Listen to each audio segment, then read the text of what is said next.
Bwana msikilizaji, ni kukaribisha kwenye huu mzigo mtamu wa kuitwa The Evil Game, hii ikiwa ni sehemu ya 13. Bwana mambo yanazidi kupamba moto. Bad Lady yeye anaamini kwamba kitu ambacho Bobby na Roy walichokwenda kukifanya kule Somalia ni mtego. Je, hao watu ni akina nani? Lakini pia yule Sheikh ni nani? Nikakwambia usikose kwenye sehemu ya 13. Hatimaye ndo hii hapa sehemu ya 13, mzigo mtamu kutoka kwake Eda Zaria G Msulwa. Mimi langu jina naitwa Anko J Masimulizi. Ebore, karibu.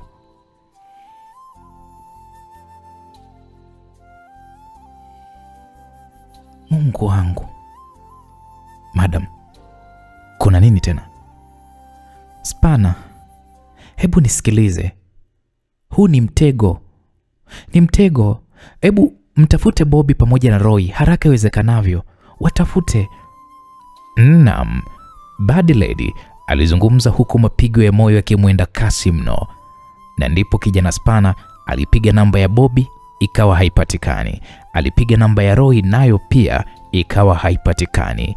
Jambo lililosababisha hofu kubwa mno kwa Bad Lady pamoja na Spana, ambao wao wapo nchini Tanzania, lakini walikuwa wanafuatilia jambo hilo.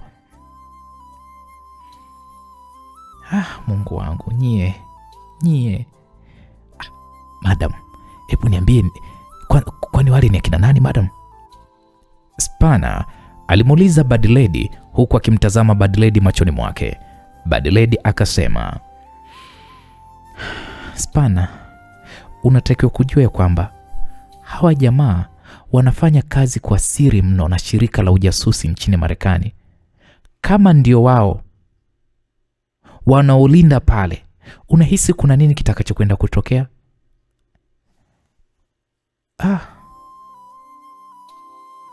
Bad Lady alichukua simu yake mfukoni. Alimpigia Inspector Nance. Simu iliita kwa muda na kisha ikapokelewa. Nancy, ni mimi naongea. Niambie best.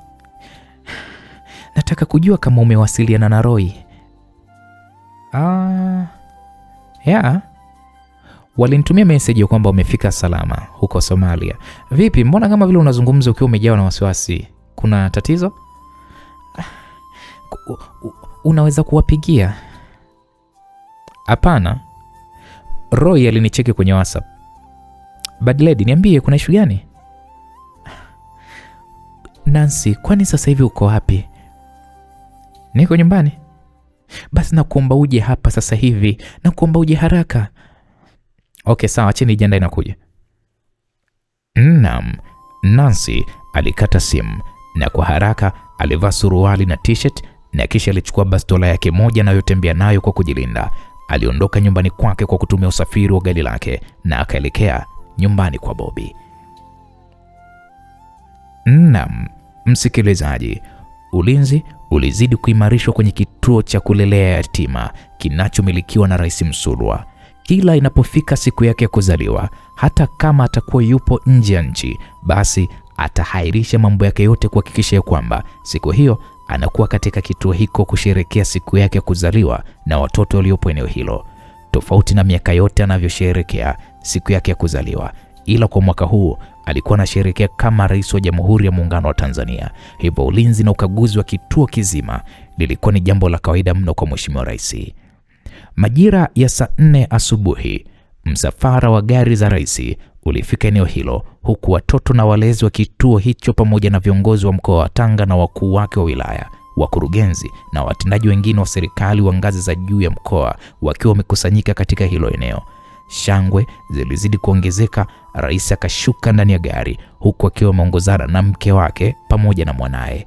Wakapokelewa kwa heshima zote na viongozi waliopo eneo hilo, wakiwamo viongozi wa kituo hicho ambao wakati wa uchaguzi walifunga na kuomba kumwombea mkuu wao washinde kiti cha urais. Hebu nisikilizeni. Kwenye hii siku unahitaji kuwa na nafasi. Naam, Mheshimiwa Rais aliwanongoneza hivyo walinzi wake waliopo nyuma yake, kwani watoto wa kituo hiko kwa miaka nenda rudi wameshamzoea kucheza naye michezo mbalimbali. Hivyo ikawa lazimu walinzi wa Mheshimiwa Rais wamlinde wakiwa wako mbali na yeye, huku kwa mara zote walinzi hawa walikuwa wako makini mno kuangalia nini kinachofanyika ili yeye na mkewe pamoja na mwanaye waendelee kuwa salama. Baada ya kukikagua kituo kwa kuangalia majengo aliyoagiza kujengwa kipindi cha miezi 8, kitu kilichoongeza ukubwa wa chuo hicho, ukafika wakati wa kuongea na watoto waliopo kwenye kituo hicho. Jamani, mimi ni yule yule anko wenu. Sijabadilika katika mienendo yangu. Hawa mnaowaona ni walinzi tu wanaonilinda, hivyo msiogope wala msiniogope kucheza na mimi. Mkuu hapa ameniambia ratiba za michezo yenu zipo vile vile, hivyo basi leo tutaendelea kucheza, tutakula, tutafurahi kwa pamoja, sawa jamani? Naam, watoto wote wakashangilia, kwani walijawa na hofu ya kumwogopa rais jinsi alivyokuwa analindwa na ulinzi mkali mno. Kama desturi waliokuwa wamejiwekea kuanza mchezo wa kukimbiza kuku, ndicho kilichofanyika, huku rais, mkewe pamoja na mwanae na watoto baadhi waliochaguliwa walianza kukimbia. Wakawa wanakimbiza kuku mmoja hivi kwenye uwanja mkubwa uliokuwa umezungushiwa wavu usiomwezesha kuku huyo kuweza kukimbia. Kila mtu aliyeushuhudia mchezo huo hakusita kucheka, kwani mchezo ulikuwa unafurahisha, kwani kuku walikuwa wamemchagua alikuwa anakimbia na alikuwa na uwezo wa kuwachenga. Bana, huu mchezo unavutia kweli kweli. Afisa mmoja wa ulinzi alizungumza huku akimtazama Mheshimiwa Rais, mkewe na watoto hao na namna wanavyomkimbiza kuku huyo. Bana, siku zote kiongozi akiwini moyo wa watoto, basi jua anafunguliwa baraka nyingi sana. Afisa mwingine aliyesimama pembeni ya mwenzake huyo alizungumza huku macho yao yakiwa yako makini mno katika kuimarisha ulinzi. Kwa kweli unajua, sikujua kama Mheshimiwa Rais ana kituo kikubwa kama hiki cha kulelea watoto yatima. Kulea watoto zaidi ya 1000 sio jambo mchezo ndugu yangu.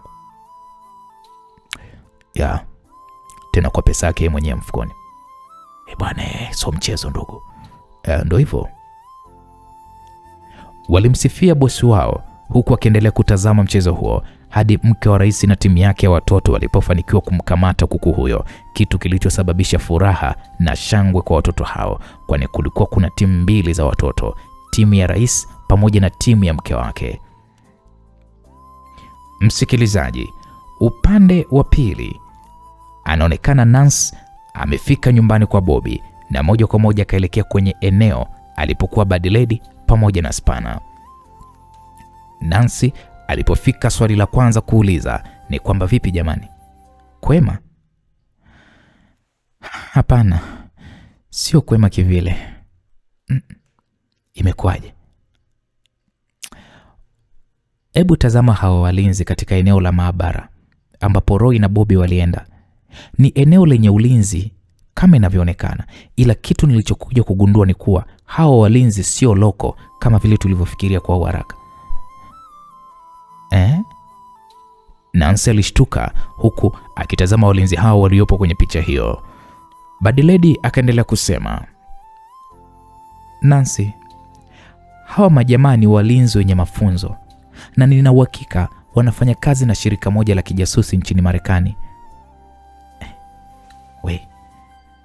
Bad Lady, unataka kusema Marekani wanahusika kwenye kutengeneza huo ugonjwa? Hakuna anayejua, ila kuonekana kwa walinzi hao ambao wameficha sura zao. Mimi najua jinsi wanavyofanya kazi na Marekani. So inaashiria moja kwa moja kabisa Marekani naye pia anahusika kwenye hili. Nancy, huu ninaona ni kama mtego ambao wameupanga kwa Roy na Bobby. Yaani kwa nini wapange mtego kwa Roy na Bobby? Sijui, ila nahisi kuna kitu kikubwa kinakuja. Hebu jaribu kuwatafuta tena Roy na Bobby. Naam, Nancy aliipiga namba ya Roy kwa kawaida ila haikupatikana. Akatumia kupiga video call kupitia WhatsApp na haikuweza kupokelewa. Akatuma message ila ilionyesha tiki moja. Naona kama vile wapo off. una namba ya yule nani Ruben? Yeah. Ngoja nimtafute.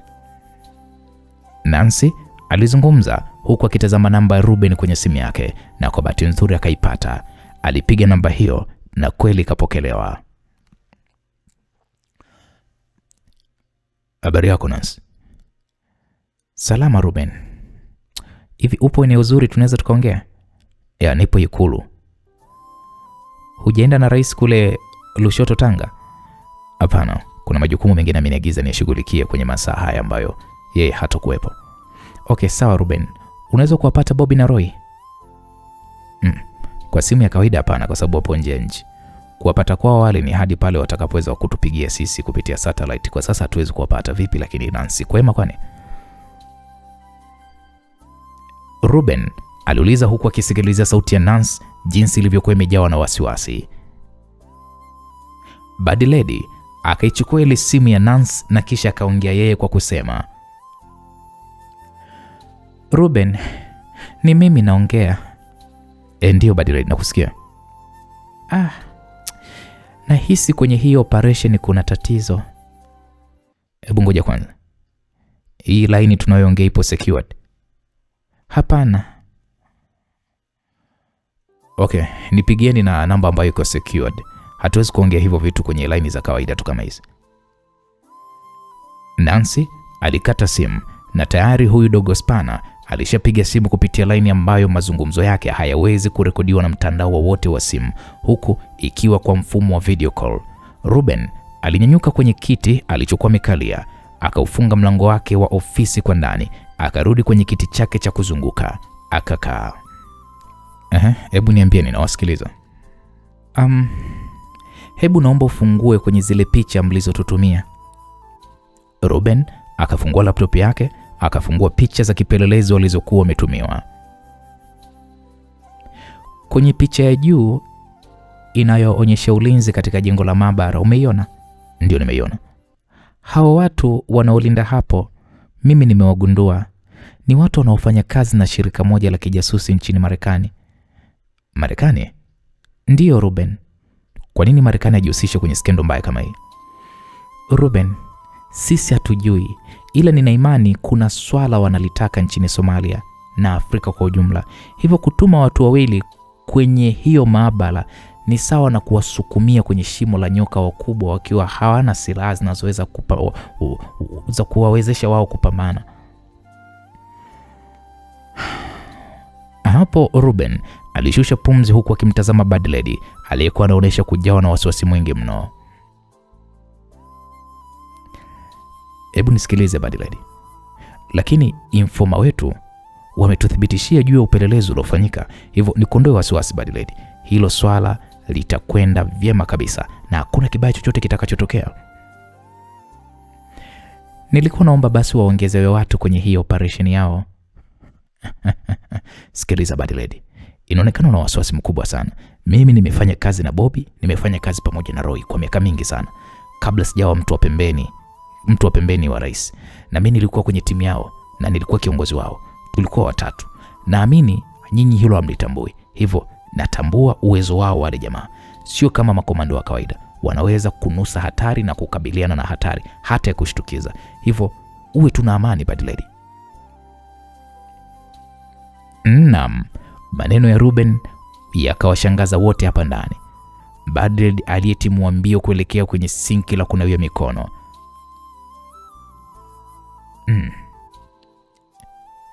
Kama kutoka kuna chochote, basi mimi nitawajulisha. Okay, sawa. Nancy alikata simu huku akiwa anamfuata Bad Lady eneo alipokuwa ameenda kucheua. Nancy akamuuliza Bad Lady kwamba vipi, kwema? Bad Lady alishusha pumzi taratibu huku akisukutua mdomo wake kwa maji. Aliyetema maji hayo huku akiwa ananyanyuka.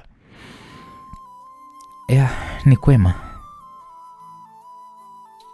Hey Bad Lady, unajua una joto kali sana mwilini, unaumwa?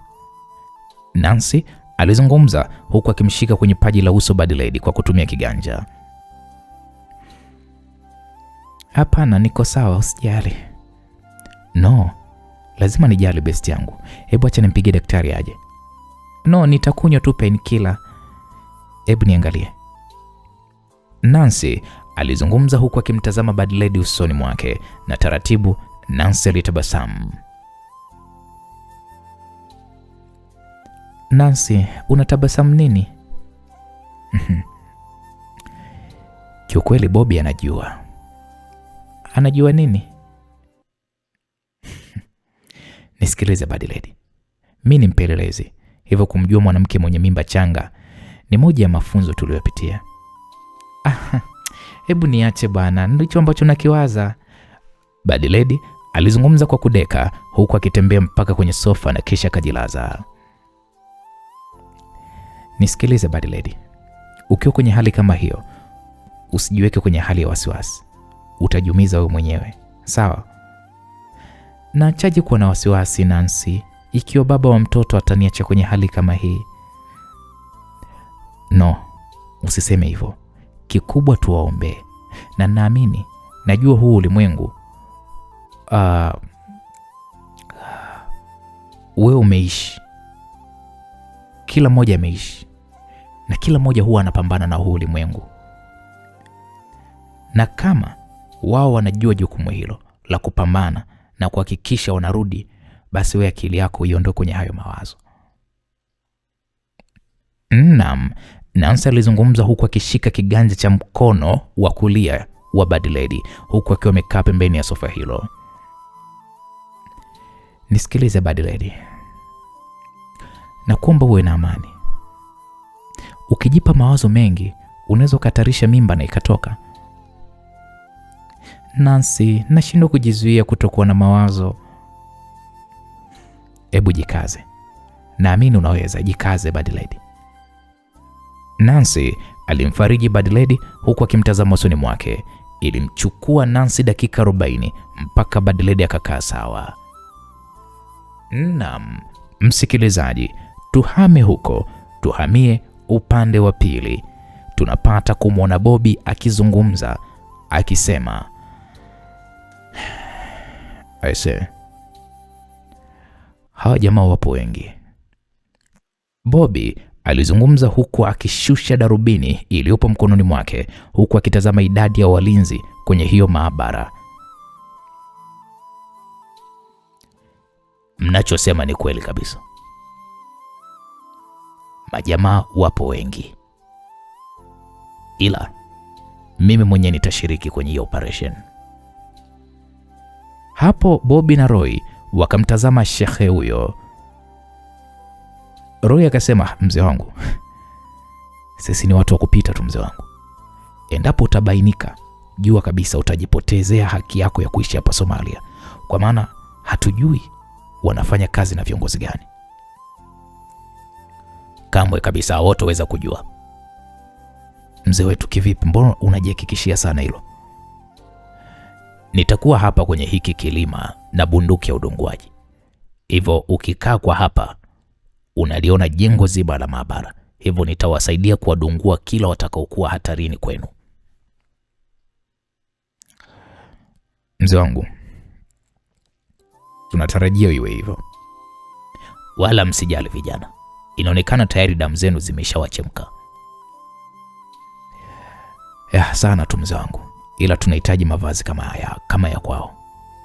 Hilo mimi nilishakwisha kuliandaa. Hadi kadi za kufungulia milango pamoja na ishara ambazo huzitumia kuwasiliana, vyote nilishavifanyia kazi. Naam, wakaendelea kukaa eneo hilo huku akiwa wanachunguza mwenendo wa maabara hiyo kwa kutumia darubini zao mpaka pale walipoweza kuridhika na walichokuwa wamekipata, na kisha wakarudi nyumbani kwa shehe. Kazi ya kuandaa silaha watakazozitumia kwenye operesheni hiyo ikaanza, huko Bobby na Roy wakiwa tayari wameshaikremisha ramani ya jengo zima la maabara na kujua wataingia vipi na watatoka vipi ndani ya jengo hilo. Hizi hapa ni kamera, mtaziweka kwenye mabega yenu. Rais anahitaji kutazama hiyo operesheni mubashara kabisa. Naam, shekhe alizungumza huku akiwakabidhi Bobby na Roy pamoja na vijana wawili. Hapakuwa na maswali, kwani sio mara yao ya kwanza kwenda kwenye operesheni za siri wakiwa wamevalia wireless camera kwenye miili yao.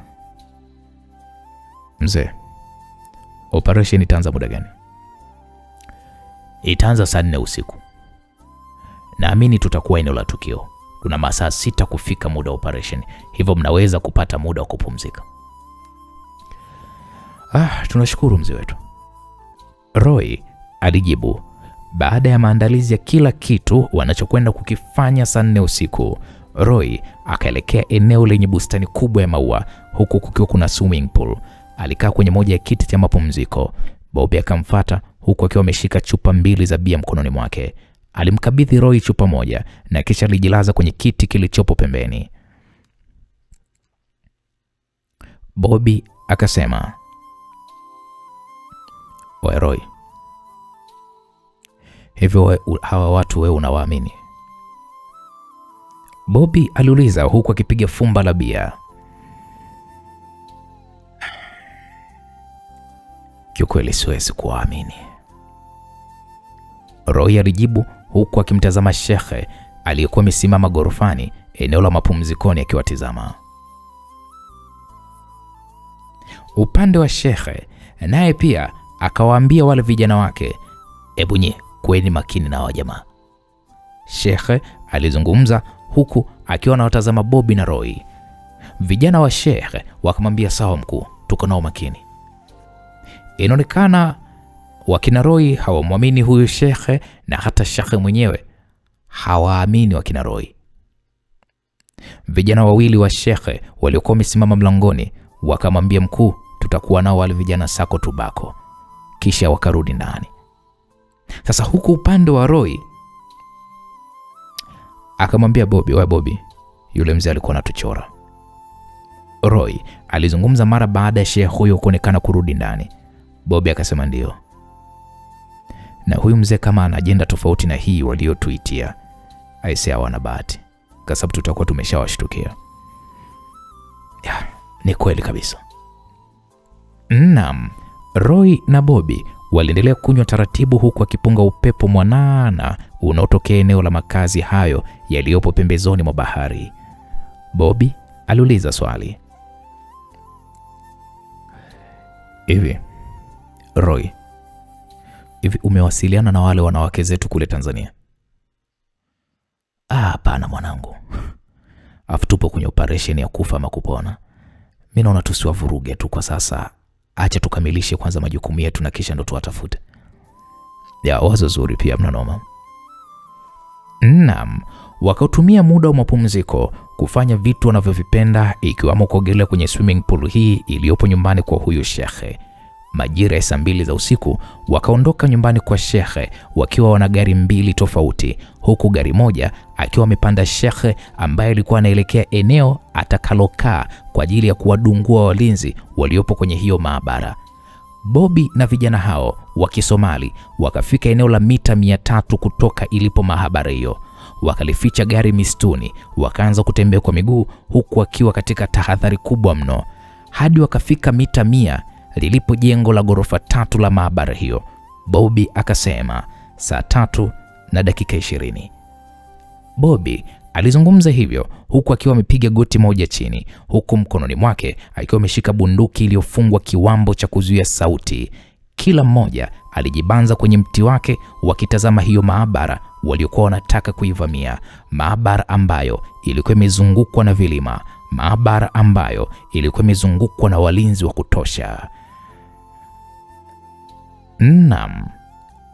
Upande wa pili tunapata kumwona Mheshimiwa Rais, mke wake pamoja na wapishi wengine wakawapakulia watoto wote chakula na kisha wakajumuika nao pamoja kupata chakula cha jioni kabla ya kuondoka kwenye kituo hiko. Kiongozi wa ulinzi akamnong'oneza Mheshimiwa Rais, akamwambia, "Mheshimiwa, hali ya hewa sio nzuri, inabidi uelekee ikulu ndogo."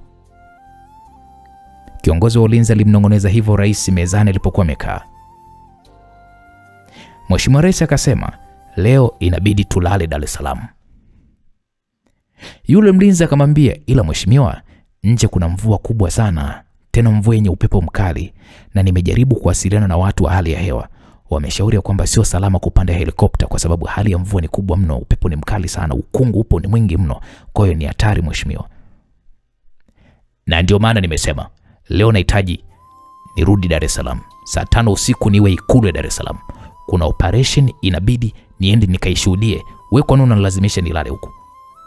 Sawa basi mkuu, sawa, nimekuelewa. Mkuu wa ulinzi na wengine hawakuwa na namna zaidi ya kukubali alichokuwa wameambiwa na Mheshimiwa Rais. Japo kwa usalama ni hatari sana, ila kutokana na kwamba kuna operation ambayo Mheshimiwa Rais anatakiwa aifuatilie, ilibidi wafanye juu chini kuhakikisha wanaondoka Tanga wanarudi Dar es Salaam usiku huo huo. Ila huoni hii inaweza kuwa ni hatari mkuu? Hizo kona hapo chini ni hatari sana. Msaidizi wake alihoji na Mheshimiwa Rais akasema, jamani, niwaambie mara ngapi? Ni jukumu lenu kunirudisha mimi Dar es Salaam. Piga simu za ulinzi barabarani kuimarishwa ulinzi. Nimesema lazima nirudi Dar leo. Sawa mheshimiwa. Sasa jamani, inaonekana Mheshimiwa Rais anataka kurudi leo Dar. Kwa hiyo maloli yote na mabasi yanayopita kwenye barabara tunazozitumia yasimamishwe. Spidi ni kuanzia 160. Tukiondoka hapa msafara rais, hakuna kutembea chini ya spidi ya 100. Tumeelewana? Naam. Mkuu huyo alizungumza huku akiwa amesogeza mkono wake wa kushoto karibu na mdomo wake, kwa sababu alikuwa na kifaa maalum kipo mkononi kinachomwezesha kuwasiliana na walinzi wote waliovalia earpiece maalum za walinzi wa rais masikioni mwao. Mara baada ya kupata chakula saa 1:30, Mheshimiwa Rais akajumuika na watoto hao katika sala ya usiku, sala ambayo hufanyika kila siku katika hiko kituo. Majira ya saa 2 za usiku, Mheshimiwa Rais, mke wake na mtoto wao wakaingia katika gari la rais na safari ya kuondoka Lushoto ilianza, huku mvua ikiwa ni kubwa mno. Radi zilikuwa zinapiga sana, huku ukungu ulikuwa ni mwingi mno, kitu kilichowafanya madereva wa magari ya msafara kuendesha kwa mwendo wa taratibu kuepuka kugongana, kwani wingi wa ukungu kusababisha watu kuto kuona mbele vizuri. Askari mmoja wa barabarani akasema, "Hey, wanakuja." Askari mmoja aliyekuwa amevalia koti kubwa la kuzuia mvua, alikuwa amevalia na kofia, alizungumza huku waliovalia earpiece masikioni ambazo ni tofauti na za walinzi wa rais. Walisikiana, wakaweka bunduki zao tayari. Kundi la makomando wa kukodi wanaosubiria msafara wa rais upite, tena kwa hamu kubwa mno. Aise, askari waliopo barabarani, wezi amini, wote waliuawa.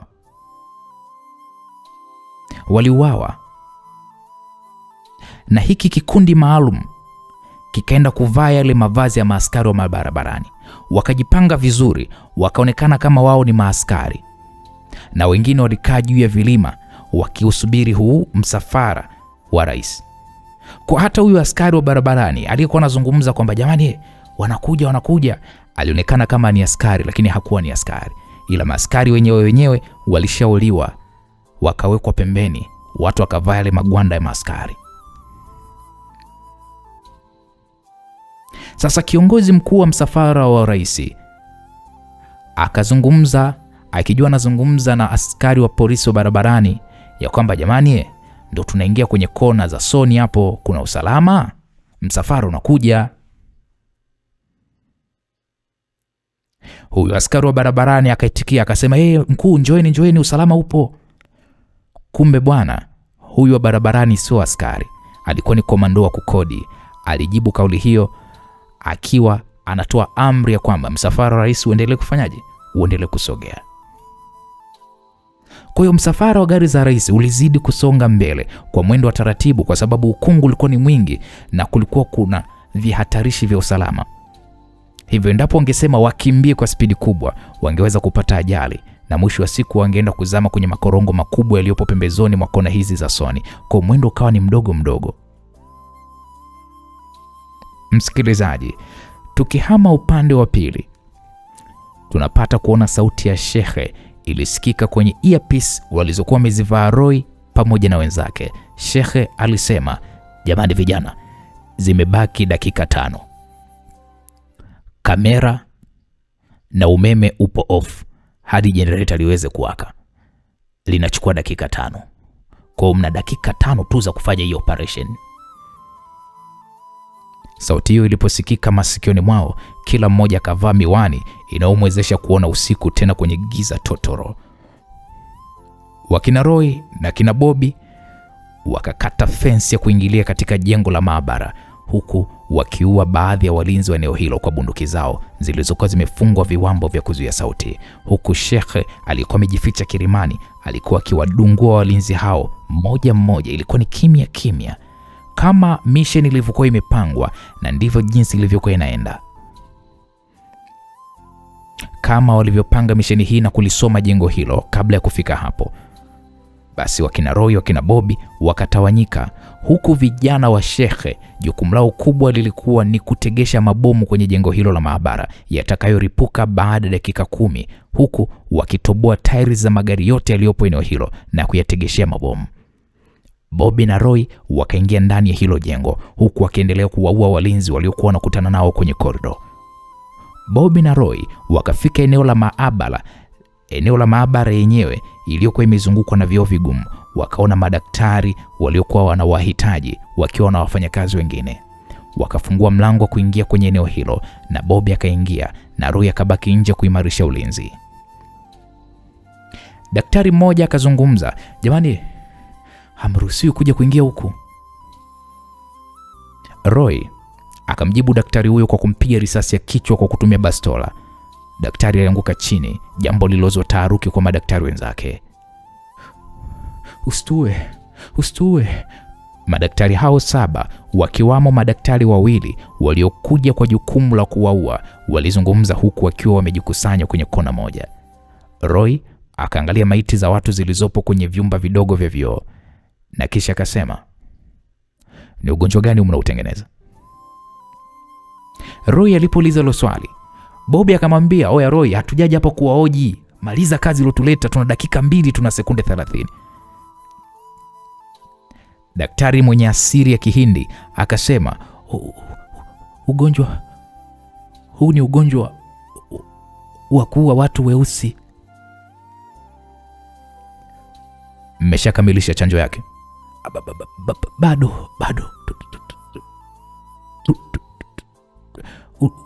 Ndo tunamalizia.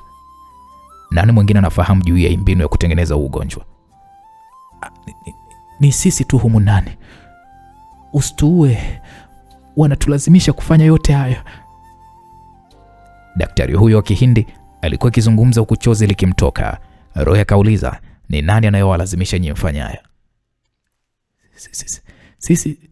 Sisi tunamjua kwa jina la Mr. Evil Game. Ndo nani wewe Mr. Evil Game? Hatujawahi kumjua. Anatupigiaga tu simu, na simu inawekwa loudspeaker. Wamekamata familia zetu, na kila tunachokifanya hapa sisi tunashinikizwa. Anawapigia kwa simu gani? Ile pale ukutani, ile kule. Roy alitazama simu iliyokuwa imening'inizwa ukutani, lakini Bobby akamkumbusha tena Roy, oya Roy, tumebakiza dakika 1 mzee. Bobby alizungumza huku akitazama eneo hilo kwa umakini, huku muda uliokuwa umeupanga kutoka kwenye maabara hiyo ulikuwa unazidi kupotea, na Roy alikuwa anaonekana na wahoja hawa madokta. Sasa kule nje yule Shekhe alisikika akisema, shit, kuna lori 8 zenye walinzi zinaingia getini, tokeni haraka humo ndani. Shekhe kule nje aliongea hivyo kuwatahadharisha Bobby na Roy waliopo ndani ya hili jengo. Na kweli gari hizo jinsi zilivyokuwa zinaingia kwa kasi getini, na walinzi wenye bunduki walikuwa wanajirusha kwa utaalamu mkubwa mno, jambo lililowafanya vijana wale 2 wa Shekhe wawahi kutoka ndani ya hiyo kambi, wakawaacha Roy na Bobby wenyewe. Mna uhakika hamjauza mbinu kutengeneza huu ugonjwa wenu? Roy akaendelea kuwahoji wale madaktari. Wale madaktari wakasema, hatujatengeneza. Na okay, vizuri. Roy aliwamiminia risasi madaktari wote 7 na kuhakikisha wote wamekufa. Akachukua hadi diski za kuhifadhia data zipatazo 5, akapiga risasi kompyuta zote na kisha wakapachika mabomu kwenye maabara hiyo. Wakatoka huku akikimbia kwenye korido ndefu. Nyi vijana, hao majamaa wameshaanza kuingia humo ndani. Bobby na Roy walisikia sauti ya Shekhe kupitia earphone walizovaa masikioni mwao, ikiwasisitizia jambo lililowafanya wakimbie kwa tahadhari kubwa mno. Wakasikia hatua za watu wakikimbia kwenye ngazi za kupandia. Hapo ndipo Bobby akachomoa bomu la kurusha kwa mkono alilokuwa amelining'iniza kwenye jaketi lake la kuzuia risasi. Akachomoa kipini cha bomu hilo, akalirusha zinapotokea hatua za watu hao, na mlipuko ukatokea ukiandamana na kelele za maumivu. Roy akatazama saa mkononi mwake. Zilikuwa zimesalia sekunde 20 kabla ya taa kuwaka. Wakaanza kushuka kwenye ngazi iliyokuwa imejaa damu na miili ya watu 8 waliokuwa wanapandisha bila tahadhari kuelekea juu. Mashambulizi makali ya risasi yakaanza, huku Bobby na Roy wakiwa sasa wanapigania uhai wao na kutoka kwenye hili eneo. Taa za jengo zima zikawaka, jambo lilosababisha eneo zima kuonekana kama mchana, huku Bobby na Roy wakijificha nyuma ya lori walipokuwa katika harakati za kukimbilia kwenye fensi ili waweze kutoka kwenye hii maabara. Shenzi bwana, wapo wengi, Roy alisema huku akijitokeza. Akaanza kupiga risasi za kushtukiza ambazo hazikuwakosa walinzi hao waliokuwa wanaendelea kumimina risasi kwenye lori hilo la jeshi, lori ambalo namna moja ama nyingine haliingizi risasi kirahisi. Bobby akasema, "Oya Roy, sikia, hapa ni kufa ama kupona mwanangu, hatuwezi kutoka." Kauli ya Bobby ilimfanya Ruben anayefuatilia operesheni hiyo ofisini kwake atokwe na macho ya mshangao, kwani kuchelewa kwa rais kufika Dar es Salaam kumemfanya asimame kwa niaba ya Mheshimiwa Rais. Ruben alijikuta anasema, Mungu wangu." Ruben alizungumza huku akitazama TV hiyo inayoonyesha kamera zilizofungwa mabegani mwa Roy pamoja na Bobby. "Shekhe, hakuna namna ya kuweza kuwasaidia vijana wangu, watakufa." Ruben alizungumza huku akiwa ameshika simu ya satellite mkononi mwake. Shekhe, Ruben aliita kwa sauti kubwa huku akiwa anazunguka ndani ofisi yake iliyokuwa amejifungia. She, naongea na wewe." Ukimya ukatawala. Simu yake mezani ilianza kuita. Akatazama huku jasho likimmwagika. Mwili mzima Ruben ulikuwa unamtetemeka. Alichukua simu hiyo na kutazama, akaona inatoka kwa mlinzi mkuu wa rais. Akajifikiria kwa sekunde kadhaa. Ruben akaipokea simu hiyo, kwani alikuwa naamini rais anataka kumuuliza juu ya operesheni hiyo ya siri inaendaje. Naam, msikilizaji, upande wa pili, huku kwenye msafara wa Mheshimiwa Rais, jiwe kubwa lililonekana likivirigishwa kwa kasi mno likaenda kubonda gari la mbele la askari wasafisha njia kwenye msafara na kupelekea askari wote 4 waliopo eneo hilo walikufa kinyama mno, kitendo kilichofanya sasa dereva wa gari la mbele afunge breki za ghafla na kusababisha wengine sasa wote kwenye huo msafara wa rais wafunge breki za ghafla. Rais akauliza, "Kuna nini? Mbona msafara umesimama?" Rais aliuliza huku akitazama gari la mbele. Mlinzi mkuu wa rais akasema, "Mheshimiwa, sijajua ni kwa nini." Mlinzi mkuu wa rais alikuwa amekaa siti ya mbele alijibu hivyo, "Hawajakaa vizuri." Jiwe lingine kubwa likaviringishwa likaenda likabonda gari la nyuma na kuwaua watu wote wa ndani na kuifanya barabara sasa nzima ifungwe. Mbele kumefungwa, nyuma kumefungwa. Mkuu wa msafara akasema, "Mnatupata? Taarifa ni kwamba kuna mawe mawili makubwa yamezuia njia." Narudia tena, kuna mawe makubwa mawili yamezuia njia na yamefunga barabara mbele na nyuma. Kila mmoja awe tayari kumlinda Mheshimiwa Rais. Ilikuwa ni sauti ya mkuu wa msafara. Alizungumza huku akiwa ameshika bastola yake mkononi kisawasawa. Sasa huyu mlinzi wa rais hapa pembeni aliyekaa na rais, ikabidi amwambie rais ya kwamba, "Mheshimiwa, wanasema kuna mawe mawili yamefunga barabara." Mlinzi wa rais alijibu mara baada ya kupata maelekezo hayo kutoka kwa mkuu wa msafara. Rais akauliza, "Kivipi sasa? Mbona kwenye hii njia hakuna historia ya mawe? Mawe yanatoka mlimani yamemong'onyoka ama vipi?" "Mheshimiwa, sijajua." Msikilizaji, sasa huku upande wa magaidi maadui, kiongozi wao akasikika akisema, bwana, subirini watoke, msishambulie mpaka watoke. Kiongozi wa makomando 30 wa kukodisha, makomando hawa mamluki, huku baadhi yao kukiwa kuna wadungwaji wenye bunduki zilizofungwa lenzi maalum zinazowawezesha kuona kwa umbali mrefu na kumwona mtu kwenye mazingira yoyote yale. Mkuu huyu wa magaidi akasema, subirini amri yangu ndipo mweze kushambulia. Alizungumza huku wadunguaji 10 wakiwa wameelekeza bunduki zao kwa walinzi waliokuwa wamefungua milango ya magari yao ili kuangalia namna kuweza kupita kwenye hilo eneo.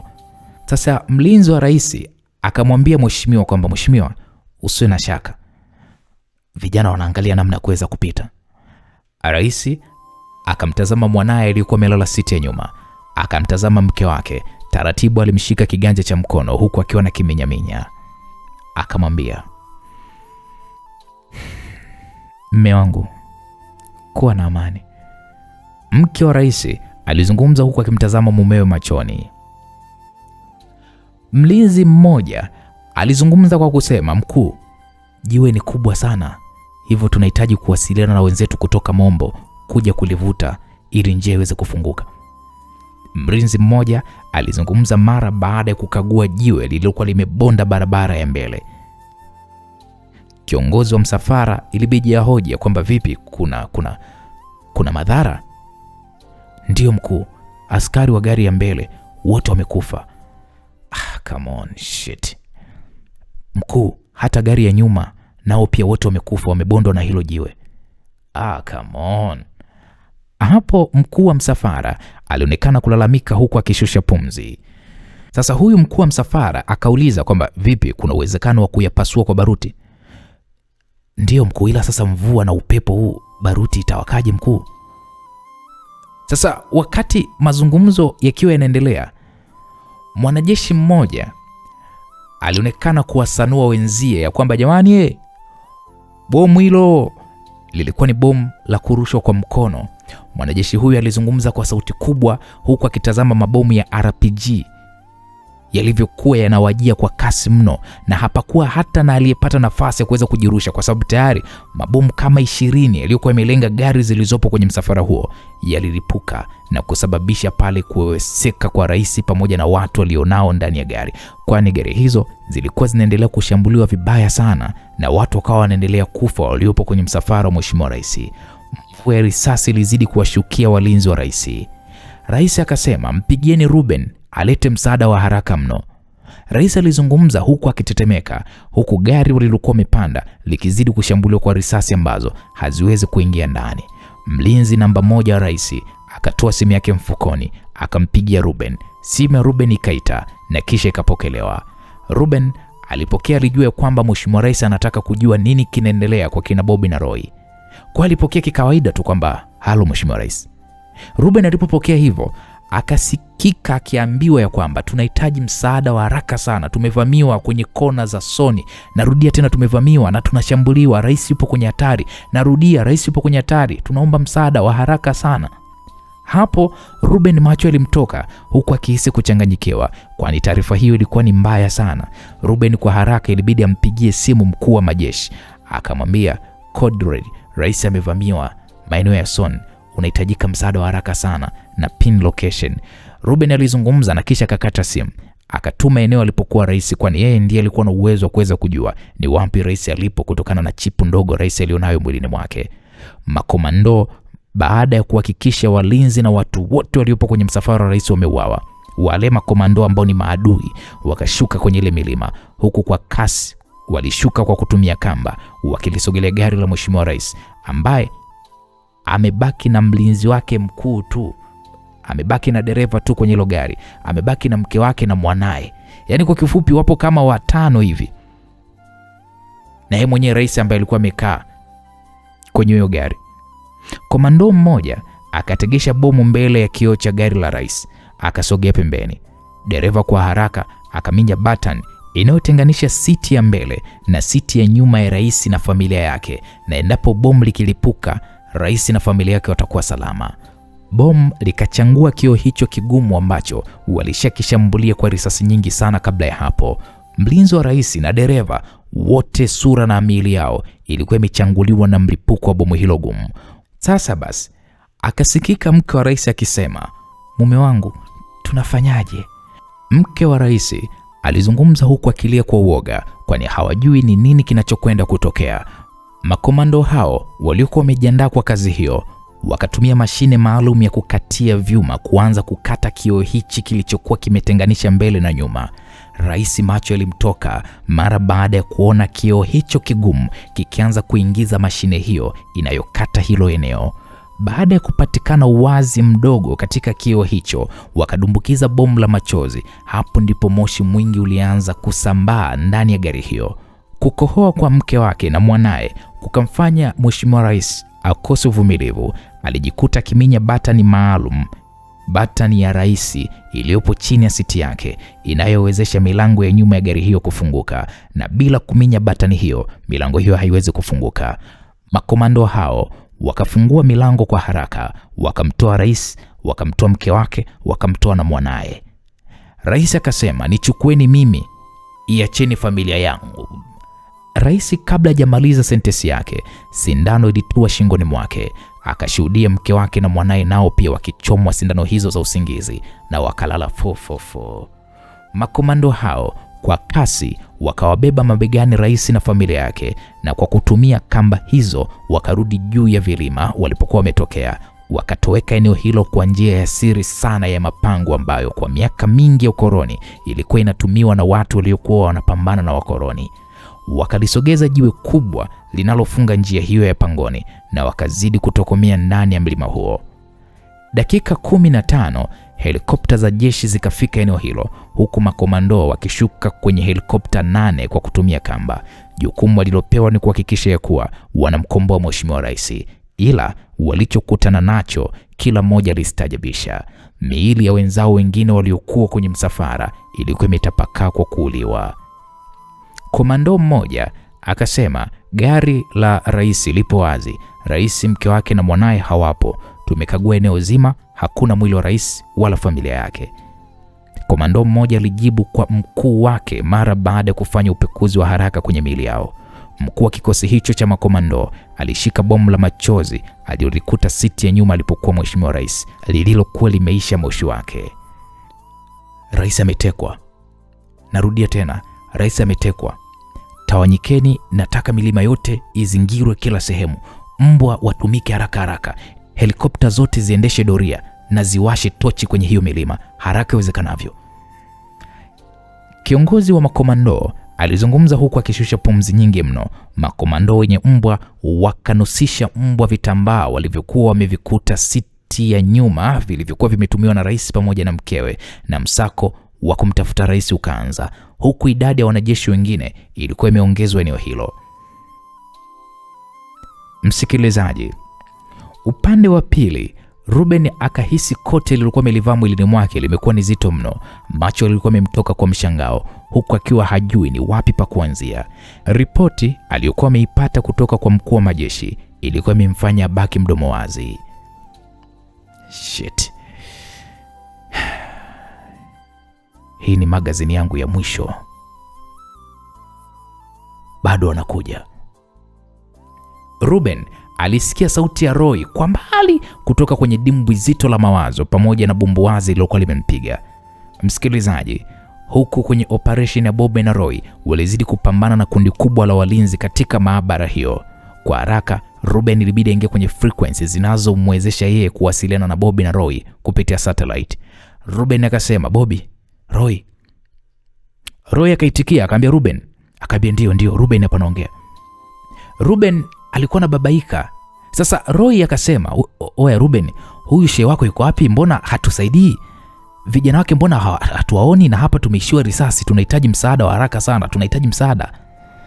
Roy alizungumza kwa sauti kubwa huku akitazama magazini yake iliyobakisha risasi 7 tu, huku gari za ulinzi hao zikizidi kuongezeka. Bobby kwa upande wake naye akasema, oh shit. Oya, angalia kusini kwako mwanangu. Bobby alizungumza huku akiwapiga risasi walinzi waliokuwa wanajaribu kuzunguka upande wa kusini. Aliwapiga risasi walinzi wale na pale pale walifariki. Sikiliza Roy, naendelea kuwatafutia msaada wa haraka. She namtafuta simpati. Shit. Yule She msaliti mwanangu. Roy alizungumza hivyo huku jasho likimwagika, kwani walikuwa wanaelekea hatua ya mwisho ya risasi zao za ziada. Bobby aliyeshika bastola akapiga risasi ya mwisho na magazini ikaisha risasi. Risasi zimenishia. Wewe mwanangu, nimebakiza 2 tu. Roy alizungumza huku macho yakimtoka, kwani mvua ya risasi ilikuwa inazidi kuwaandama. Zitunze kwa ajili ya vichwa vyetu. Bobby, Roy, mnamaanisha nini? Ruben aliuliza kwa mshangao. Bobby akasema, hapa tulipo tumeshazingirwa. Hatuwezi kutoka na hatuwezi kukamatwa na hawa jamaa. Kilichobaki ni kujimaliza na hizi risasi 2 zilizobaki. Hapana, msifanye hivyo. Msifanye hivyo, Bobby, Roy. Kuna tatizo jingine. Tatizo gani? Rais na familia yake wametekwa muda huu ninapozungumza na nyinyi. Na ni kwamba hatujui ni wapi rais alipo. Naam. Kauli hiyo ya Ruben ikamfanya Bobby na Roy waishiwe nguvu, kwani majukumu wanayoyafuata hapo Somalia ni majukumu waliotumwa na mheshimiwa rais. Alafu rais mwenyewe ametekwa na eneo walipo ni ngumu mno kuchomoka na tayari wameshazingirwa, jambo linalowafanya Bobby na Roy waamini ya kuwa wakati wao wa kuishi sasa duniani umemalizika, kwani walinzi wa eneo hilo walikuwa wanazidi kuwasogelea, huku risasi zilizobaki kwenye bunduki ya Roy ni risasi 2 tu, jambo linalowafanya Bobby na Roy wajifikirie kutumia tu risasi hizo kujimaliza ili wakatishe maisha yao, lakini sio kutekwa na maadui wao. Wakati wanayofikiria hayo, ghafla milio ya risasi na vilio vya watu walinzi vikaanza kurindima, jambo lililowafanya Roy na Bobby wachungulie eneo walipokuwa walinzi. What? Roy alionekana kupata mshtuko huku macho yakimtoka kwa mshangao. Watu wawili waliovalia kininja walikuwa wakipigana kwa kasi ya ajabu mno na walinzi wanaojaribu kuwashambulia wakina Roy. Walikuwa wanapambana na hizo risasi, ila risasi hizo zilikuwa zinashindwa kuwapata maninja hao wawili.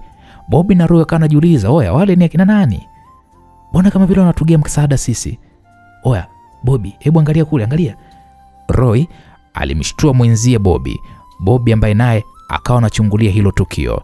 Akaona walinzi jinsi walivyokuwa wanakatwa na mapanga marefu waliokuwa wameshika maninja hao. Maninja walikuwa kwa wawili tu, lakini walikuwa wanaendelea kumaliza idadi ya walinzi waliokuwepo kwenye hii maabara.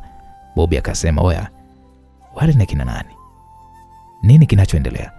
Bobby aliuliza swali ambalo hata halina majibu kwa Roy wala halina majibu kwa Ruben.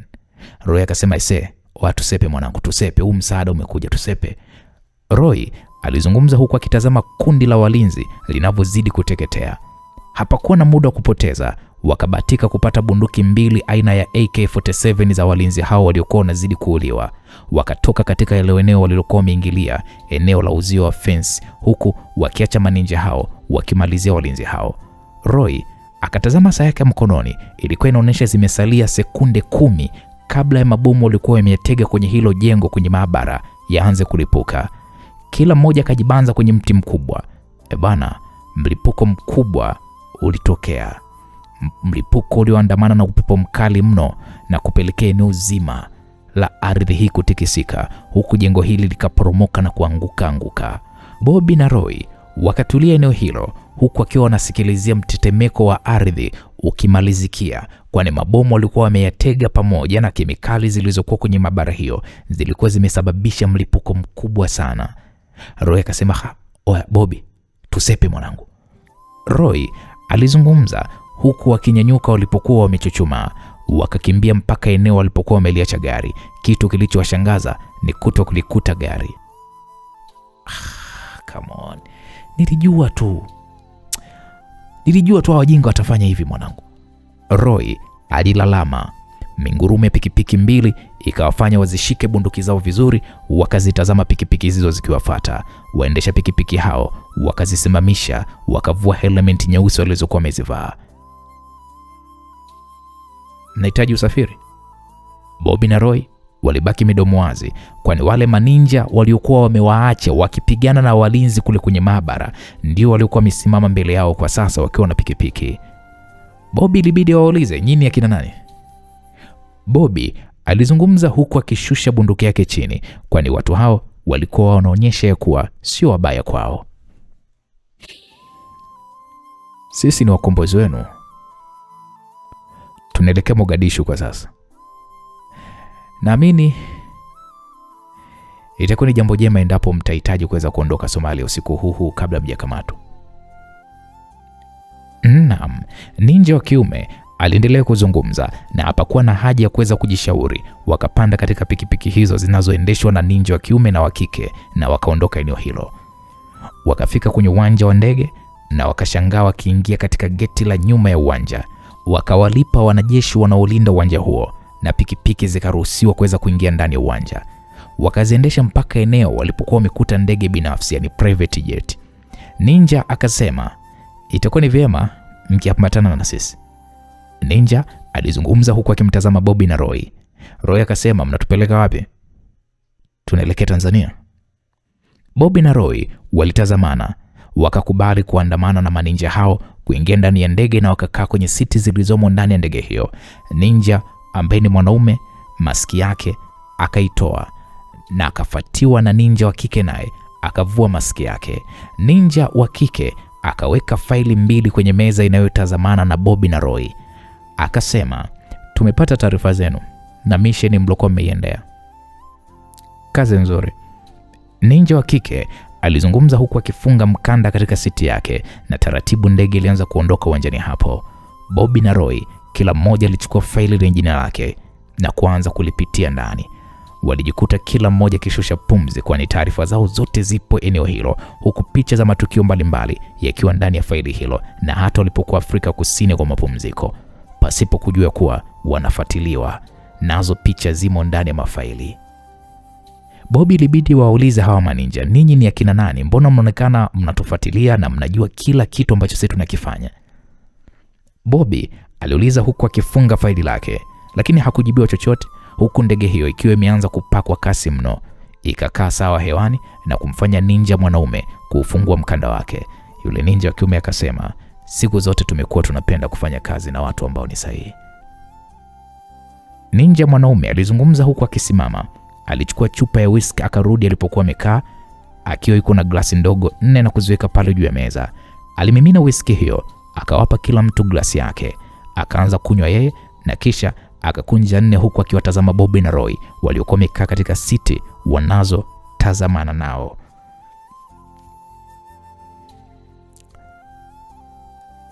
Nchi inanuka na nchi inazama. Ninja wa kiume alizungumza huku akiwatazama kwa kuwadadisi. Kivipi anatuja kuelewa? Rais ametekwa. Ninja wa kiume alizungumza kwa sauti ya kukwaruza, akakohoa kidogo na kisha akawatazama Bobby na Roy.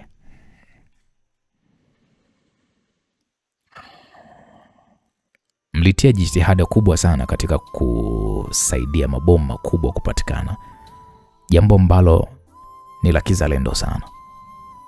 Baadhi ya watumishi katika taasisi za serikali wamekuwa sio waaminifu. Mwisho wa siku wapo tayari kuchukua pesa kwa ajili ya maslahi yao binafsi. Hongereni sana kwenye hilo. Oya, kwanza tunakushukuru kwa kutusaidia. Ila tunataka kujua ninyi ni kina nani? Kwa nini mmekuwa mkitufuatilia?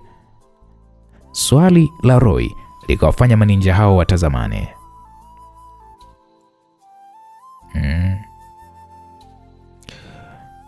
Huyu hapa ni mke wangu, anaitwa Nadia.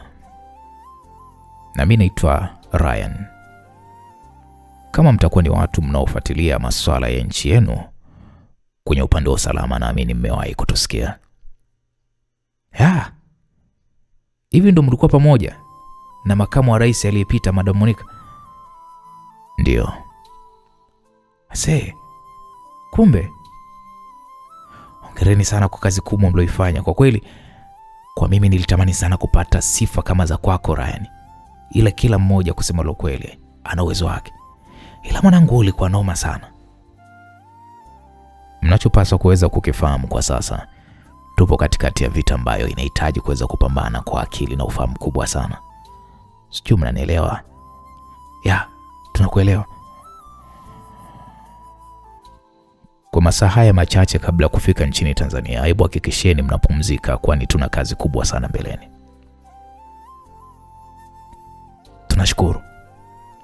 Tunashukuru kwa msaada uliotupatia. Roy alishukuru mno, na hapo ndipo Ryan alisimama na kuelekea kwenye chumba kilichomo ndani ya ndege hiyo, na Nadia akamfuata kwa nyuma. Oya Bobby. Waise, naona kama vile ndoto mwanangu, kukutana na watu. Roy alizungumza kwa furaha sana. Wajadi, wewe mwanangu, mpaka wameamua kurudi kwenye majukumu, basi tutambue hali iliyopo nchini Tanzania ni mbaya kaka. Bobby alizungumza kwa sauti ya upole mno, na Roy akasema kwa kweli mwanangu, afu pia tushukuru wamekuwa wamekuja kutuongezea nguvu kwenye majukumu yetu kaka.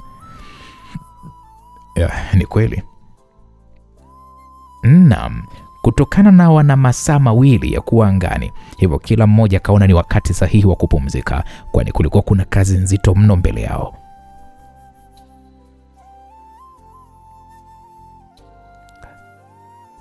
Mbona umenitambulisha kama mke wako mbele yao? Ikiwa watakuwa wanajua wewe umemua Monica itakuwaje? Nadia alizungumza huku akiwa anaziondoa nguo zake, na ndipo Ryan akasema, hata wewe ni mke wangu pia. Monica nimezaa naye na kufunga naye ndoa, ila wewe ni mke wangu pia, hivyo hakuna cha tofauti. Vijana wenyewe wana macho ya kupenda tu wale. Unataka wakutongoza sio manake?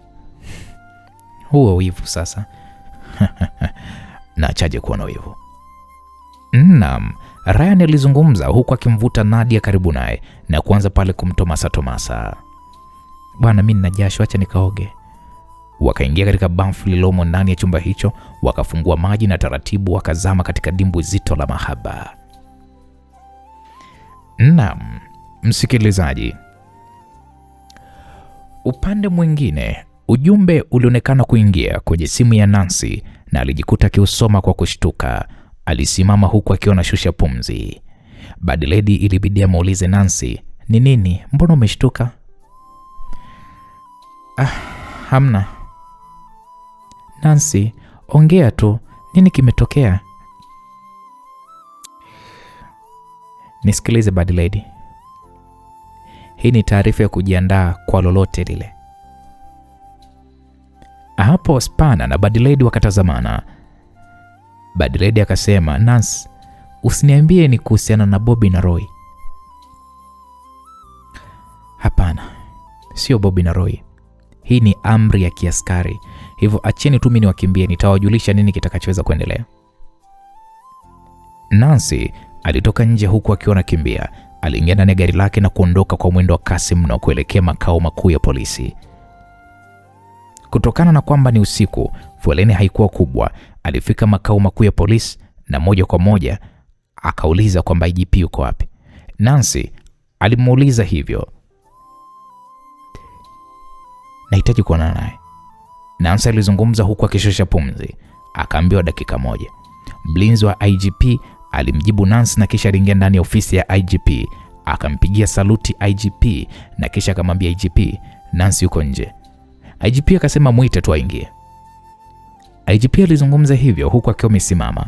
Mlinzi wake na IGP akatoka na Nancy akaingia ofisini hapo. Nancy alipiga saluti na kisha akasimama huku akimtazama IGP aliyekuwa amesimama, na sio kawaida yake kuwa ofisini usiku. Nancy ilibidi aulize, "Mkuu, kuna nini?" "Hebu funga kwanza huo mlango." Nancy akautazama mlango ambao umejifunga, akapiga hatua na kisha akafunga kwa kitasa na kisha akamgeukia IGP. IGP akasema, "Nisikilize Nancy. Andaa timu yako ya upelelezi na muondoke na helikopta ya polisi kuelekea Soni." "Mkuu, kuna nini kimetokea?" "Rais na familia yake wametekwa." Nancy akajihisi kama miguu inaishiwa nguvu, kwani sio kitu cha kawaida kutokea. Yaani mpaka mheshimiwa rais anatekwa, ina maana kwamba ulinzi wa hiyo nchi ni lele mama. Yaani kama rais tu anatekwa, vipi raia wa kawaida? Je, nchi itakuwa iko salama kweli? Hey. Nisikilize Nancy, sina taarifa zozote za nini kilifanyika, hivyo na kuagiza kapeleleze na unipatie ripoti moja kwa moja, sawa? Sawa mkuu. Pelelezeni tufahamu nini kimetokea, ila tayari makomando wameshafika eneo la tukio. Sawa mkuu. Nancy akatoka huku mwili ukiwa unamsisimka, kwani swala la rais kutekwa bwana sio swala la kawaida. Tayari timu ya upelelezi wa 4 wenye ujuzi wa hali ya juu wa jeshi la polisi wamo ndani ya helikopta ambayo tayari imeshawashwa. Nancy aliingia ndani ya helikopta hiyo, akasalimiana na wapelelezi wenzake ambao wapo chini yake, na yeye ndiye anayeongoza timu maalum ya upelelezi. Helikopta ikapaa angani taratibu, huku kimya ukiwa umetawala ndani ya hiyo helikopta. Naamini kila mmoja anatambua nini kilichotokea, Nancy alizungumza huku akiwa amevaa headphone kubwa ambazo wenzake nao pia walikuwa wamezivaa ili wanapozungumza waweze kuelewana. Wakamjibu, ndio madam. Tunaamini ni lazima timu nyingine zitakuwa zimeshatangulia, hivyo tunahitaji kufanya kazi kwa haraka na umakini wa hali ya juu. Nadhani tunaelewana. Ndio madam. Okay, vizuri. Nancy alizungumza huku akishusha pumzi taratibu, na helikopta hiyo ilizidi kukata mawingu kuelekea Soni wilayani Lushoto, Tanga. Naam, msikilizaji, kwa upande mwingine tunapata kuona ukimya ukatawala ndani ya chumba maalum cha operesheni za kiusalama ndani ya Ikulu. Makamu wa rais aliingia ndani ya ofisi huku akiwa ameongozana na walinzi wake wawili. Watumishi wote ngazi za juu wa Ikulu na vyombo vya usalama ikiwamo na Ruben wote walisimama mara baada ya makamu wa rais kuingia ndani hapo. Makamu wa rais akasema, kaeni wote, kaeni. Makamu wa rais alizungumza huku akiwa amekaa kwenye kiti ambacho mara zote hukikalia rais anapokuwa anaongoza operesheni za kiusalama ndani ofisi hiyo yenye runinga nyingi kubwa pamoja na wataalamu wenye mafunzo ya hali ya juu mno ya IT.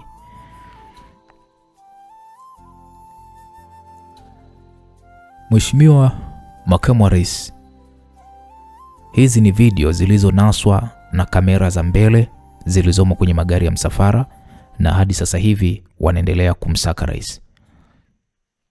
Kiongozi wa usalama wa Ikulu, yani Chief Security, alizungumza huku watu wote wakitazama video hizo ambazo nyingi zinatisha, kwani gari zilizokuwa kwenye msafara wa rais zilikuwa zimeshambuliwa kwa makombora ya kivita, yani makombora mazito kweli kweli.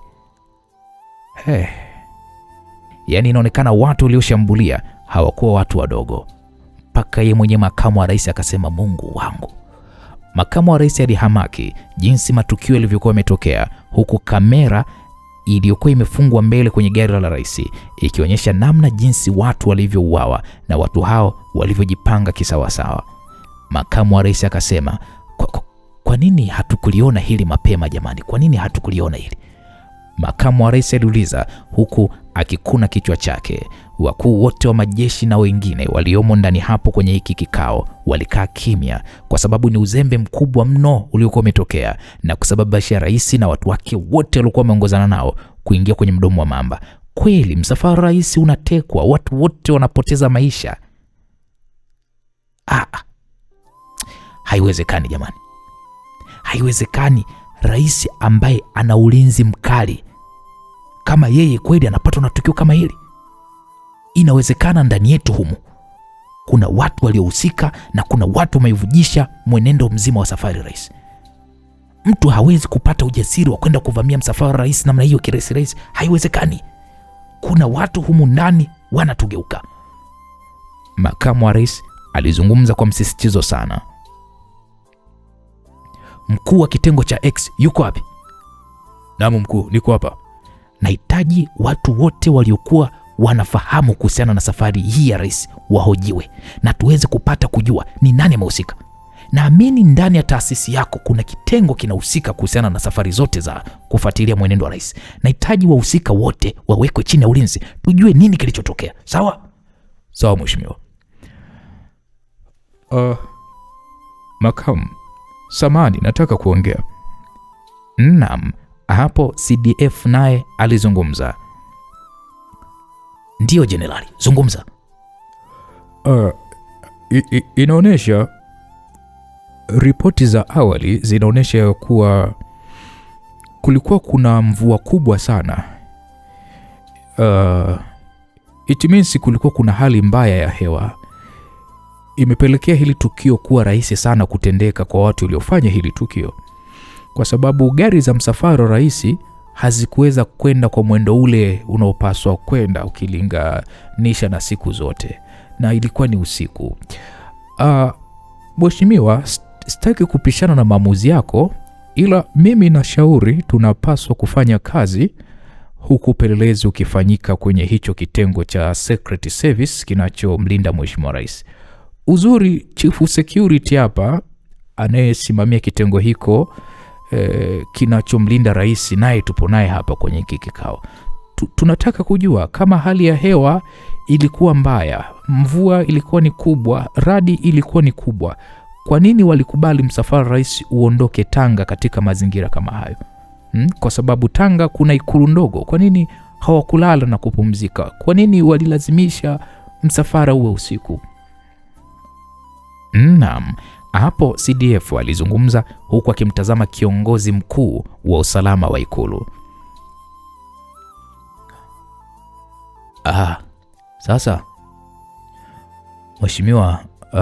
Mheshimiwa makamu wa rais, unajua haya mazungumzo kati ya kiongozi wa ulinzi wa msafara na rais ambayo naamini yatakuwa ni muhimu wote kusikia ili tusiweze kulaumiana jamani. Naam, hapo Chief Security alizungumza na akaiweka simu yake mezani, na watu wote wakaanza kusikia namna rais alivyokuwa anashauriwa na mkuu wa ulinzi wa msafara ya kwamba hawatakiwi kusafiri kwa sababu kuna mvua kali na kuna radi na hali ya hewa sio nzuri, lakini ikasikika sauti ya rais yeye mwenyewe akisema kwamba anataka asafirishwe.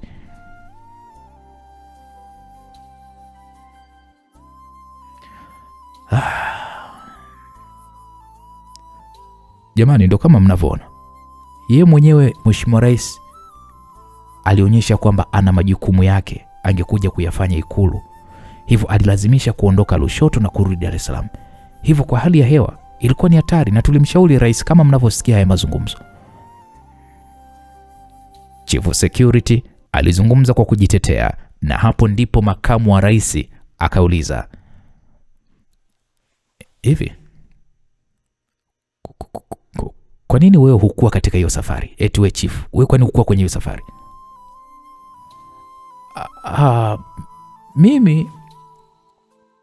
Mimi sikuwepo kwenye msafara rais kwa sababu Mheshimiwa Rais alinitaka mimi niandae mazingira fulani hivi ya kazi iliyokuwa inakwenda kufanyika, ndio maana mimi sikuwepo kwenye huo msafara. Kazi gani? Ni kazi ya siri mkuu, ni siri. Siwezi kuisema. Naam, mpaka hapo Chief Security alizungumza hivyo huku akimtazama Ruben, na watu wote wakamgeuzia macho Ruben. Makamu wa rais akasema, Ruben, wewe ndo mkono wa kulia wa Mheshimiwa Rais, naamini unatambua kuhusiana na hiyo kazi. Ruben akasema ndiyo. Kazi gani? Hebu tuambie.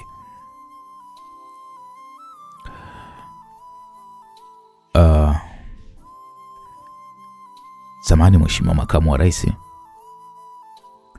sio kila kazi inayoendelea katika ofisi ya rais inapaswa kuweza kutangazwa au kuweza kujulikana. Kuna majukumu ambayo ya rais kama yeye huyachukua na huishirikisha watu wake ambao anawaamini. Hivyo tuache kama jinsi ilivyo kwa sasa. Hilo sio jukumu lililotoweza tuweka hapa ndani ya hiki kikao. Jukumu letu sisi hapa ni kuhakikisha kuwa tunapaswa kuweza kumpata rais na anakombolewa popote pale alipo. Naam, Ruben alizungumza maneno hayo kwa kujiamini mno, na ndipo CDF naye akasema, Mheshimiwa makamu wa rais, unajua operesheni yetu ni kuhusiana na rais kwa sasa. Hivyo tunaomba akili ziwekwe kwenye hili na tusubiri majibu ya timu zilizotumwa kwenda kwenye eneo hilo.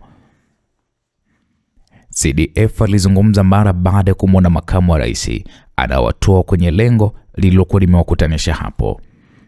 Makamu wa rais akasema, sawa, nahitaji nguvu, idadi ya wanajeshi ex polisi iweze kuongezwa kwenye eneo hilo.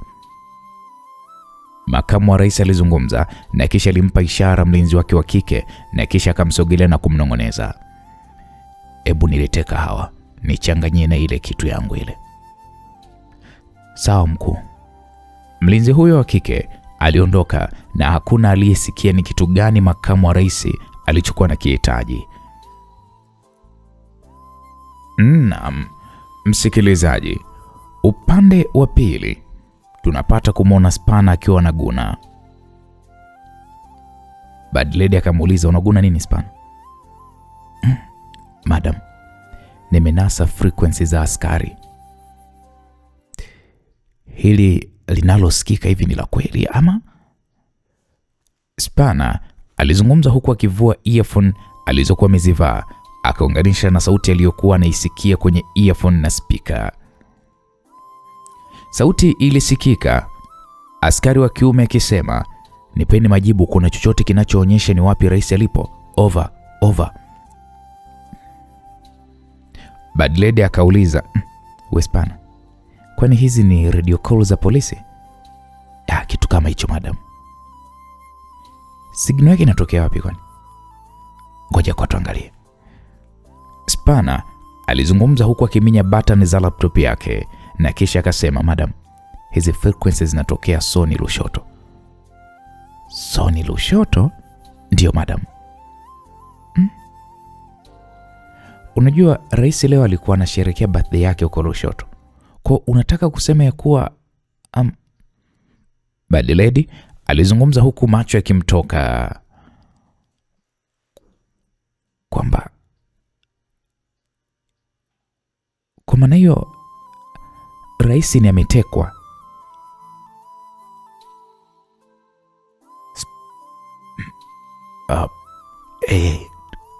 Ndio ametekwa. Mungu wangu. Bad Lady alijikuta kishiwa nguvu na kisha alikaa kwenye sofa. Madam, niko vizuri, usijali. Bad Lady alizungumza huku akinyanyua mkono kumzuia Spana aliyetaka kusimama ili amfuate. Spana, hebu tafuta ujue ni nini kilichotokea. Okay, sawa. Spana alivaa earphone zake masikioni na kuifanya kazi ya kutafuta nini kilichotokea, jambo lililomfanya wapatwe na mshangao, kwani hapakuwa na satellite yoyote iliyonasa kilichokuwa kimetokea wala kufuatilia kilichokuwa kimetokea eneo hilo.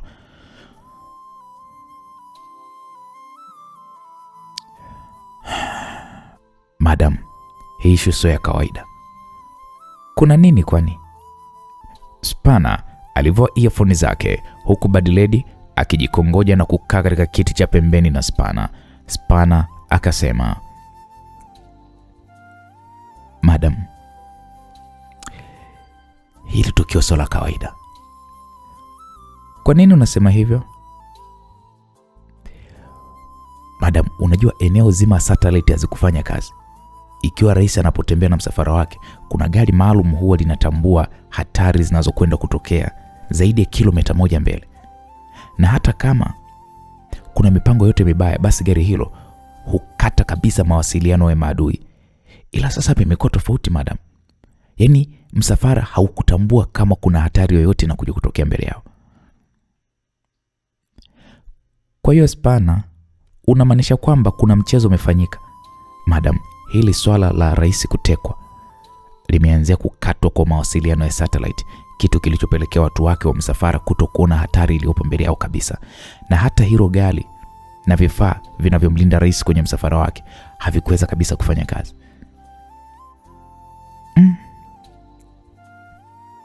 Huu mpango unaonyesha ni mpango mkubwa sana tu madam. Na watu waliohusika kwenye huu mpango wa rais kutekwa sio watu wa kawaida. kuvamia msafara wa rais na kumteka, hii issue sio ndogo madam. Ila rais huwa anakuwa na chipu mwilini mwake. Hebu mtafute Ruben atupatie kodi za chipu hiyo ili tumtafute tujue ni wapi alipo. Sawa madam. Naam, ni kweli bad lady, ilibidi sasa mpigie simu Ruben. Ruben akasema, nipo kwenye kikao, nitakutafuta. Ruben alizungumza kwa sauti ya kunongoneza na kisha alikata simu hiyo. Ilimfanya bad lady sasa atume message, akamwambia Ruben, tuma namba, rais ametekwa, tunaomba namba za kodi za chipu iliyopo mwilini mwake ili tumtafute.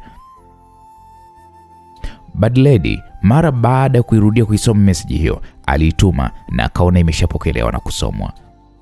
Jibu la Ruben lilisema rais hana chipu yoyote mwilini mwake. Jibu la Ruben lilimfanya bad lady atokwe na macho mshangao. Eti nini?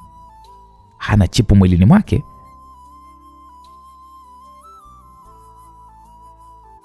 Ruben, inakuwaje rais wa nchi asiwekwe chipu mwilini mwake kwa dharura kama hizi?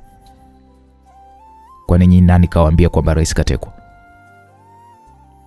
Naam, ilikuwa ni message hiyo kutoka kwa Ruben.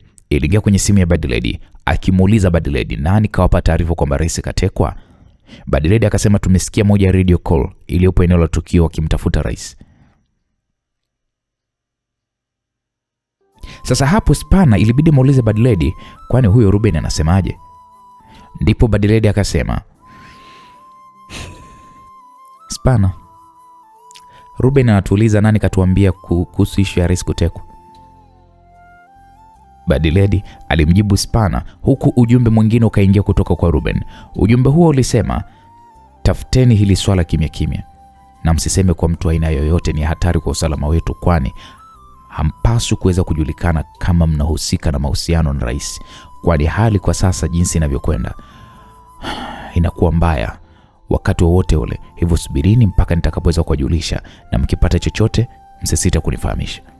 Huo ni ujumbe uliotoka kwa Ruben na bad lady akasema sawa. Bad lady alimuonesha Spana message hiyo. Spana alibaki na guna tu. Bad lady akasema, Spana, inatakiwa tuwe makini. Sawa madam. Naam. Upande wa pili tunapata kumwona Nancy na kikosi chake. Walikuwa kwenye eneo maalum lililokuwa limeandaliwa helikopta kutua kwenye milima hiyo. Wakashuka ndani ya helikopta hiyo, wakaonyesha pale vitambulisho vyao kwa wanajeshi wanaolinda eneo hilo. Wakatembea mpaka kwenye eneo ambalo kwa chini ndipo ilipo barabara na gari zilizokuwa zimeshambuliwa zilikuwa zipo eneo hilo. Nancy akatazama mawe makubwa mawili yaliyokuwa yameifunga barabara mbele na nyuma, huku akitazama wanajeshi wengine wakiwa katika korongo kubwa lililokuwa upande wa pili mwa barabara wakiwa na tochi wakimtafuta rais, huku wanajeshi wengine wakiwa katika upande wa milima wakiendelea kumtafuta rais huku wakiwa na tochi mikononi. Nancy akatazama maiti nyingi zilizokuwa zimehifadhiwa kwenye mifuko maalum ya kuhifadhia maiti. Nancy akageuka na kuangalia maeneo mawili yaliyokuwa yamezungushwa utepe wa njano, ukionyesha ndipo maeneo ambayo mawe hayo makubwa mawili yalikuwa yameviringishwa. Kwenye hisia zake Nancy akahisi, akaona ni namna gani mawe hayo yalivyokuwa yakiandaliwa kwa kupasuliwa kwenye miamba hiyo iliyokuwa imejishikiza na mawe hayo. Akaona idadi kubwa ya waliohusika na akaona namna walivyokuwa wameanza kazi yao hadi kufikia hatua ya kumteka rais. Nancy akasema walimpandisha rais na kamba hadi eneo tulipo. Na hapa Nancy alikuwa anajizungumzisha tu yeye mwenyewe huku kijana wake akiweko pembeni.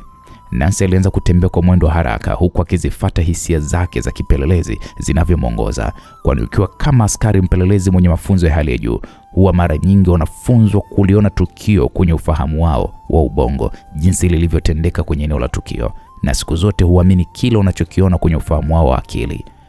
Nancy akazidisha mwendo kwa kukimbia mpaka akafika kwenye mlima mkubwa wa mawe. Akatazama kwa umakini mlima huo. Kijana wake wa pembeni akasema, "Madam, hayo ni mawe tu." Kijana wake alizungumza huku akitazama mawe hayo makubwa. Nancy aliwasha tochi ya simu yake na kuangalia alama za viatu zilizopotelea ndani ya jiwe kubwa lililopo eneo hilo. Nancy akasema, "Nitie mkuu wa kikosi hiki cha jeshi." Kijana wake akaondoka na baada ya dakika 5 akarudi akiwa na mkuu wa operation hiyo. Nancy akasema, Meja Kaijage, naitwa ACP Nancy kutoka kitengo cha upelelezi makosa ya jinai na ugaidi. Okay, karibu na kutambua. Nashukuru. Mpo hapa kwa muda gani? Masaa 2 sasa. Naona timu yako inafanya kazi kubwa sana, ila nimegundua kuna kitu kwa muda mchache tu nilionao hapa. Kitu gani umekigundua? Waliomteka rais inaonekana wameingilia hili eneo hapo. Hawapo kule kwenye korongo wala hawapo eneo lingine, ila wako hapa. Hili jiwe kubwa limewekwa hapa ili kupoteza maboya, ila watekaji wamepita hapa na mheshimiwa rais. Naam, Meja Kaijage katazama hilo eneo. Sijui ni kwa nini hatukujua mapema. Nahitaji timu ya walipuaji wa miamba haraka sana waweze kufika ile eneo. Meja Kaijage alizungumza kwa kutumia radio call yake, na baada ya dakika 3 wakafika walipuzi wa miamba mikubwa na wakaanza kazi yao ya kulipua jiwe hilo. Kwa bahati mbaya, upande wa pili wa ndani wa jilo hilo, makomando waliokuwa wamemteka rais walikuwa wametegesha mabomu yenye milipuko mikubwa sana. Endapo watalipua jiwe hilo, basi mabomu hayo yatalipuka na kupelekea mawe mengine kuanza kuporomoka kwenda chini, jambo linaloweza kuwa ni la hatari zaidi. Naam, msikilizaji, upande wa pili, makamu wa rais akawekewa kikombe chenye kahawa ambayo ilikuwa imechanganywa na whisky kiasi, ambayo hutumia mara kwa mara kumwezesha kuwa mchangamfu wa akili na mwili. Mheshimiwa, wamegundua eneo ambalo walipita kuna jiwe kubwa, ndio wanaandaa kulilipua kwa baruti. Waambie walipue tu. Makamu wa rais alizungumza huku akinywa kahawa hiyo. Lakini makamu, nina ushauri. Ongea General, na kusikiliza. Makamu, kabla ya kufanya ulipuzi wa jiwe hilo tunaloliona hapo, inabidi kuchukua tahadhari za kiusalama. Eneo hilo lina mawe makubwa ambayo endapo yatapata mtikisiko wa aina yoyote, hatujui imara wake, yanaweza kuporomoka na kudhuru watu wetu wengine. Jamani, ni kweli asemayo CDF yupo sahihi. Tuwaondoe wanajeshi wetu eneo hilo na kisha ulipuzi ufanyike. IGP naye alishauri hivyo. Wakasema sawa basi, ifanyike hivyo. IGP akatoa amri kwa kiongozi wa operesheni hiyo, na wanajeshi wote wakaondoka eneo hilo, huku maiti nazo zikiondolewa eneo hilo. Utambi wa baruti zilizotegwa ukaendelea kuteketea hadi zikalipuka na kuichangua jiwe hilo. Mlipuko mkubwa zaidi ukatokea hadi ukasababisha mtetemeko wa ardhi, na mawe mengine yakaanza kumeguka na kuporomoka kwenda chini kwa kasi, huku njia ambayo makomando wamepita wakiwa na rais pamoja na familia yake nayo pia ikachanguka na kuziba kabisa. Msikilizaji, mambo yanazidi kupamba moto, mjue. Njia ambayo ilileta matumaini kujua ni wapi rais amepelekwa imejifunga. Watajuaje ni wapi alipopelekwa rais? Nini kitakachoweza kutokea? Bwana, usikose kuungana nami kwenye sehemu inayofuata. Itakuwa ni sehemu ya 14, mzigo mtamu wa kuitwa The Evil Game, mpaka tujue rais atapatikana au itakuwaje. Bwana, mimi niseme asante na kwaheri.